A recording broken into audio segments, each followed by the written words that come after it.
Hello guys, again welcome to my channel. और आज के वीडियो में हम लोग देखेंगे व्हाट इज सॉलिड स्टेट, यानी सॉलिड स्टेट क्या होता है, यानी ठोस अवस्था क्या होता है। तो इस ठोस अवस्था को समझने के लिए थोड़ा सा हमको पीछे चलना पड़ेगा, यानी ये सॉलिड स्टेट जन्म कहाँ से लिया है, यानी पैदा कहाँ से हुआ है, वहां पहुंचते हैं। चलिए देखते हैं हम लोग सॉलिड स्टेट कहां से जन्म लिया है। देखिए पहले आपको स्क्रीन पर दिख रहा है व्हाट इज मेटर, यानी मेटर क्या होता है, यानी पदार्थ क्या होता है। तो पदार्थ क्या होता है, देखिएगा, anything which have some mass and occupy some space is called matter. यानी कुछ भी जिसके पास कुछ मास होता है और कुछ जगह को घेरता है, कुछ स्थान को घेरता है, उसको पदार्थ कहते हैं, उसको मेटर कहते हैं। कुछ भी, जैसे ये हमारे हाथ में पेन है, पेन भी एक मेटर है, ठीक है। उसके बाद आपके आसपास जो भी चीजें, यानी कि आप बुक से पढ़ रहे हो, मोबाइल से पढ़ रहे हो, ठीक है, तो वह भी एक मेटर है। आपके हाथ में पेन है, आपके हाथ में बुक है, कलम है, मोबाइल है, जो भी चीजें हैं, या आपके आसपास जो भी चीजें दिख रही है, टेबल है, चेयर है, जो भी चीजें दिख रही है, वो सारी चीजें क्या है, मीटर है। जैसे यहां कुछ एग्जांपल्स दिखाया गया है, जैसे वाटर, वाटर वाटर भी एक मेटर है। ईयर, हवा भी एक मेटर है, क्योंकि हवा भी जगह को घेरता है, स्थान को घेरता है, ठीक है। और जब इसको एक सिलेंडर में बंद कर देते हैं तो इसका भी कुछ मास होता है, कुछ द्रव्यमान होता है। अगला फूड्स, जो भी हम लोग भोजन करते हैं वह भी एक मेटर है। एनिमल्स, ह्यूमन बींग्स, यहां तक कि इंसान भी क्या है, एक मेटर है, एक पदार्थ है, ठीक है। तो जैसे कुछ एग्जांपल्स मैंने, ठीक है, इमेज के थ्रू समझाने की कोशिश की, जैसे ये जो गुब्बारे हैं, और ये गुब्बारा भी एक मेटर, और गुब्बारे के अंदर भरा हवा भी एक क्या है, मेटर है। दूसरा, ये ग्लास भी मेटर है, और ग्लास के अंदर जो वाटर है ये भी एक मेटर है। उसके बाद ये जो एप्पल है, ये एप्पल भी एक मेटर है। उसके बाद ये जो आपके पास दिख रहा है, सामने दिख रहा है पैरोट, ये भी एक मेटर है।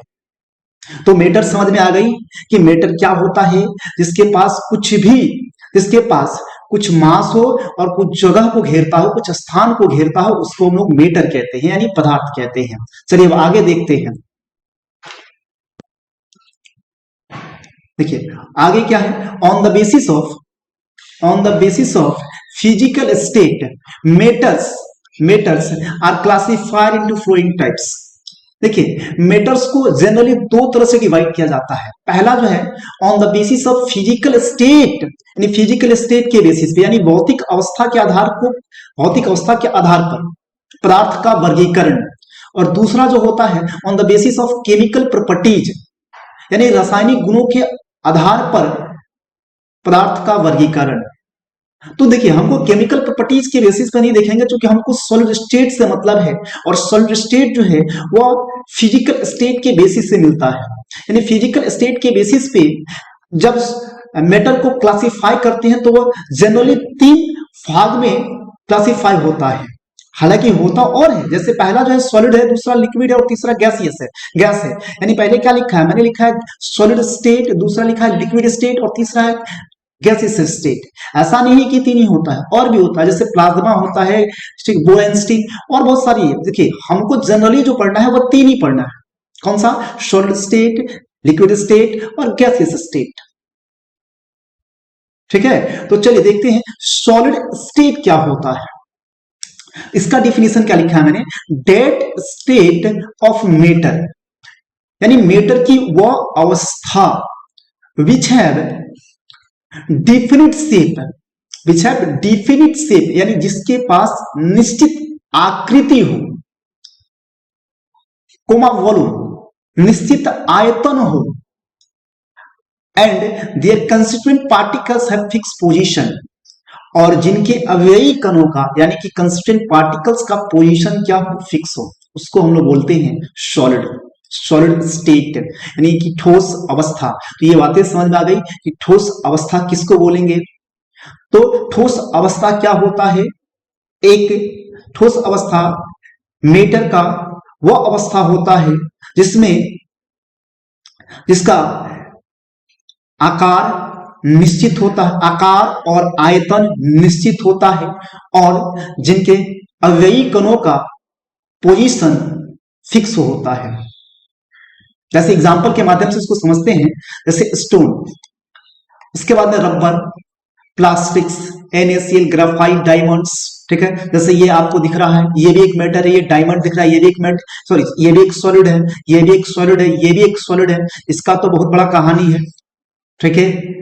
जम्मू कश्मीर में या बहुत जगह इसको एक बड़े से हथियार के तौर पे यूज किया जाता है, ठीक है। और गांव में भी जो झगड़ा होता है, इसमें एक इसका अहम रोल होता है।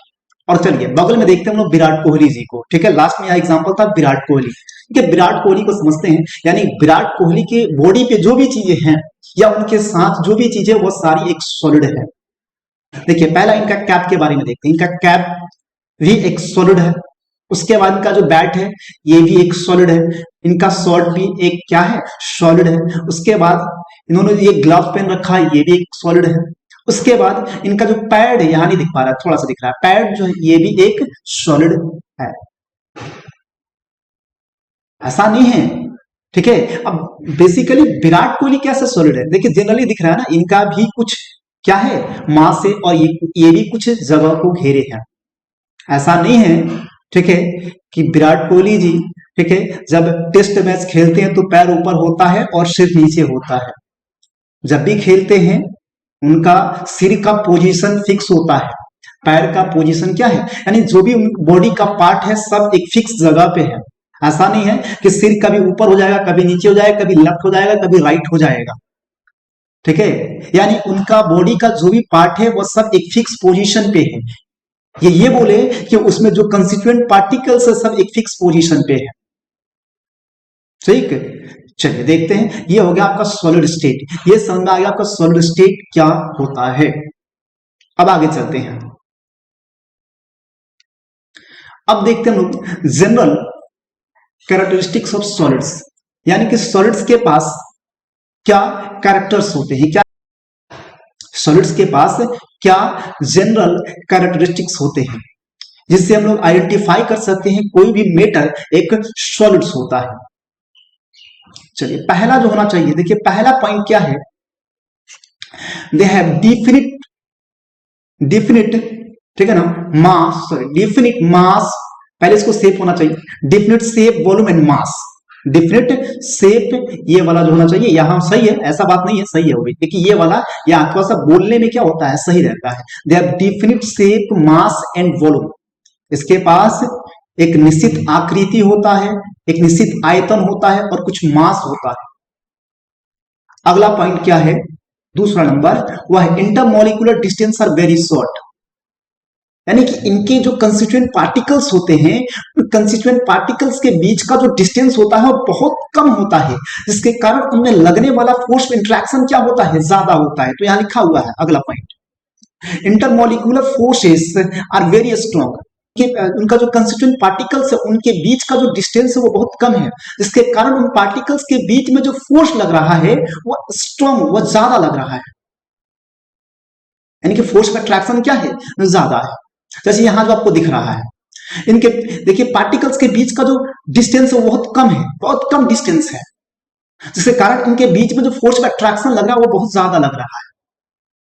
लेकिन गैसेस स्टेट और लिक्विड स्टेट में ऐसा नहीं है। गैसेस स्टेट में क्या होता है कि फोर्स ऑफ अट्रैक्शन क्या होता है, बहुत कम होता है, जिसके कारण उनका उसके बीच का जो डिस्टेंस होता है बहुत ज्यादा होता है। लिक्विड में क्या होता है, कंपेयर टू गैस, ठीक है ना, गैसेस स्टेट, ठीक है, फोर्स ऑफ अट्रैक्शन क्या होता है, ज्यादा होता है, जिसके कारण उनके बीच का जो डिस्टेंस होता है वह गैसियस स्टेट से कम होता है। और सॉलिड स्टेट में लिक्विड और, ठीक है, गैसियस स्टेट से ज्यादा फोर्स ऑफ अट्रैक्शन होता है, जिसके कारण उनके बीच का जो डिस्टेंस होता है वो बहुत कम होता है। चलिए आगे देखते हैं अगला पॉइंट। अगला पॉइंट क्या लिखा है मैंने, देयर कंस्टिट्यूएंट पार्टिकल्स, पहले से बता रखा है जो सॉलिड स्टेट में जो पार्टिकल्स होते हैं या तो एटम्स होंगे, या तो मॉलिक्यूल्स होंगे, या तो आयंस होंगे। यानी कहने का मतलब जो सॉलिड स्टेट में जो कंस्टिट्यूएंट पार्टिकल्स होते हैं उनका पोजीशन क्या होता है, फिक्स होता है, and can oscillate about their main position, और ये अपने मेन पोजीशन के अबाउट क्या करते हैं, ऑसिलेट करते हैं, यानी कि मूव करते हैं, वाइब्रेट करते हैं। जैसे यहां देखिए सॉलिड पार्टिकल्स जो है मूव कर रहा है, यानी कि वाइब्रेट हो रहा है, यानी कि ऑसिलेट हो रहा है। जैसे मैंने पीछे बोला था, पिछले वीडियो में बोला था कि सॉलिड पार्टिकल्स जो होते हैं, ठीक है, वो अपने मेन पोजीशन के अबाउट ही क्या करते हैं, ऑसिलेट करते हैं। देखिए आप यहां देखिए, जैसे लिक्विड स्टेट में तो हमको दिखता है, ठीक है, ऑसिलेट करते हैं, मूव करता है। गैस स्टेट में तो इजीली देखते हैं, लेकिन सॉलिड स्टेट में भी करता है, सॉलिड स्टेट में भी करता है। देखिए यहां जो वीडियो आपको दिखाई, ये फोटो में जो दिखाया जा रहा है, वाइब्रेट कर रहा है पार्टिकल्स। हाँ, लेकिन एक चीज है, लिक्विड में क्या होता है ना, जो पार्टिकल्स का पोजीशन बदलते रहता है, जो पार्टिकल्स नीचे होगा बाद में चला जाएगा, दूसरी जगह चला जाएगा। गैसेस सिस्टम में तो घूमते रहता है, इधर से उधर, इधर से उधर, इधर से उधर, यानी उसका पोजीशन फिक्स नहीं रहता है। लिक्विड में भी पोजीशन फिक्स नहीं रहता है। जब दूसरे कंटेनर में लेंगे तो उसका पोजीशन, जो लिक्विड पार्टिकल्स में जो कंस्टिट्यूएंट पार्टिकल्स होगा, उसका पोजीशन बदलते रहेगा। गैसेस में ऑटोमेटिक बदलते रहेगा, क्योंकि फोर्स ऑफ अट्रैक्शन क्या बहुत कम है। लेकिन सॉलिड पार्टिकल्स में ऐसा नहीं होता है। जो पार्टिकल जहां है वही वाइब्रेट करेगा, वही ऑसिलेट करेगा। ऐसा नहीं है कि आगे पीछे करेगा, ऊपर नीचे चला जाएगा। ऐसा नहीं है कि नीचे वाला ऊपर चला जाएगा, यहां बीच में चला जाएगा, चाहे इस साइड चला जाएगा, नहीं, जहां है वही है रहेगा, और वही अपने मेन पोजीशन के अराउंड ही क्या, अबाउट ही क्या करेगा, ऑसिलेट करेगा। तो ये बातें पहले मैंने बताया था जब इंट्रोडक्शन दे रहा था कि ये बातें लिखा दी जाती है पर दिखता नहीं है, समझ में नहीं आता। देखिए यहां आपको इस इस इमेज के थ्रू आपको दिख रहा है कैसे ऑसिलेट करता है, ठीक है। चलिए अगला जो पॉइंट है वह है, they have very low compressibility and rigid.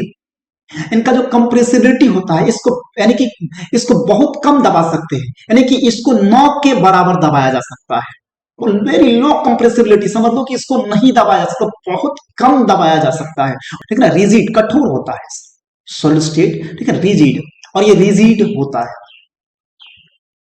अगला पॉइंट जो है वह है, they have high melting and boiling point. और सॉलिड पार्टिकल्स होते हैं, उनका मेल्टिंग पॉइंट और बॉइलिंग पॉइंट क्या होता है, हाई होता है, क्योंकि उसके बीच का जो फोर्स ऑफ अट्रैक्शन है वह ज्यादा है, और उसको ब्रेक करने के लिए ज्यादा क्या चाहिए, ज्यादा टेम्परेचर चाहिए।